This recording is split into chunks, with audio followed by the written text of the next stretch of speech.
আরে বাবা, আসলে তো তুমি অনেক সুন্দর, পিছন থেকে দেখে সুন্দর মনে হচ্ছে। তোমার বান্ধবীটা ঠিকই বলেছে।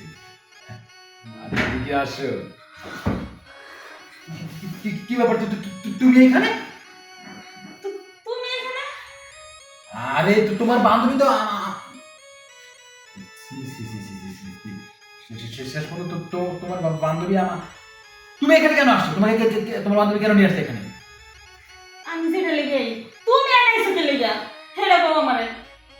আচ্ছা, বুঝছি। আমি অহন্যা বুঝছি যে তুমি আমার গোসলে তোমার বান্ধবীর মাধ্যমে অন্য পোলা আইনা মজা করো না। আমার আমার আমার তুমি ফাঁকি দাও।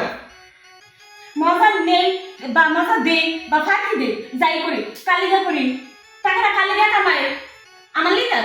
তার মানে তুমি এইসব তুমি টাকা লাগে এইসব করো? হ্যাঁ, তুমি কালিগা করি। তুমি যে ঋণ করছো এই ঋণের টাকাগুলো কেনা দেয় কই টাকা পাঠাও তুমি? তুমি এই ঋণের টাকা পরিশোধ করবার লেগে এই নিজে বিক্রি হইতেছো। এটা তুমি ভাবলা তুমি? কি ব্যাপার বান্ধবী, তোমরা দিয়ে গেলাম কাজের জন্য আর তোরা ঝামেলা শুরু করছো। আর এইটা কে? এটা তো তোর দুলা ভাই, তুই জানিস না? এইটাই দুলা ভাই। বাহ, দুলা ভাই তো অনেক ভালো। তে গান তাজা তুজা থাকতে তোর তো এটি করে খাওয়ানো লাগে না? আরে না করে উপায় আছে, এটা হচ্ছে আমার কপাল। এটা তো আমি শুনতাছি, আমি জানি, হে তো আর জানে না। শুনেন দুলা ভাই, আপনি ঝামেলাটা শহরে গেছিলেন না, তখন কত কষ্ট করছে আপনি জানেন? একটা মেয়ে কখনো নিজের ইজ্জত অন্য কারোকে দেখায় না। আর কি জন্য এই কথা হয়েছে আপনি কি সেটা শুনছেন, জানছেন? কখনো ওকে ভুল বুঝতেছেন? এই যে 5 লাখ টাকা যে ঋণ করছে, ঋণের টাকা লোকেরা দিচ্ছে, একটু বুঝাই গো।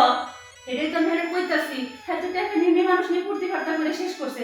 আর মন বান্ধবী, হ্যাঁ তো আজকে আনি নাই, অনেকদিন আগে থেকে আয়। আর আয়া কি কয় জানো, হ্যাঁ নাকি খুব কোটিপতি, হ্যাঁ নাকি অনেক টাকা পয়সা আছে, কখনো আমি 10,000 টাকা নিচে দেয় না।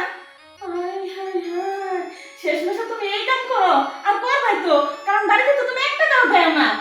দিবা কেমনে? কারণ তুমি যদি বাড়িতে টাকা দাও তাহলে তো মাইয়া করে 10,000 টাকা দিতে পারবা না। এখন আমি যে কি কষ্ট করছি এটা আমার বান্ধবী জানে। কষ্ট করছো মানলাম না, কষ্ট করছো। তাহলে তুই কি ভালো কথা আছো? হ্যাঁ, তুই তাহলে নিজে দেহ বিক্রি করতে আসছিস লিখা? হ্যাঁ, শুনেন দুলা ভাই, আপনি সম্মানের ব্যক্তি জন্য আপনার সম্মান দিতেছি, নয়তো কিন্তু এখন আমি আপনার সম্মান দিতাম না। ও যখন নিজের মা মানুষের পিছনে ফুর্তি করে 10,000 টাকা পুরাইতেছেন, যখন ওর পেটের ভাতের জন্য আইসে এই পথে, তখন ওর দোষ না? কেন? ঋণটা তো আপনি করছেন, ওর কিসের টাকা? নিজের ইজ্জত মানুষের দেখায় আপনি ঋণ পরিশোধ করার, আবার ওর দোষ দিতেছেন। অনেক দ্বারা দ্বারা কাজের জন্য গেছে, আমি নিজে নিয়ে গেছি, সবাই শুধু ইজ্জতটাই দেখছি, কেউ ওর দুঃখটা দেখে নেই। তাই বিধায় বলছে তুই ইজ্জত দেখাবি, চার দেওয়ালের মাঝখানে দেখা। পতিতালয়টাই আছে, ধর্ম আছে, তারা 4 দেওয়ালের মাঝখানে কিছু করে না। বান্ধবী, ওরা যা কিছু হয়েছে আমি দেখলাম যে আমার জামাই হয় নাই, আমি ওর সংসার করবো না। শোনো শোনো, আসলে আমি আমার ভুল বুঝতে পারছি। আমি টাকা নষ্ট করছি যেহেতু ঋণে পড়ছি, আর তুমি এই জন্য এই পথে নামছো। আমি ভুল বুঝতে পারছি, আমি কানে করছি, এই যে আমি উদ্বোস করছি, আমি এরকম করবো না। চল, তুমি ঘরে চলো। সত্যি বলতেছো? আমিও কানে ধরলাম, আমি আর এই কাজ করবো না। আচ্ছা ঠিক আছে, যা দুলা ভাই যান, অন্য একদিন আয় নাম করি। অনেক যান। আচ্ছা।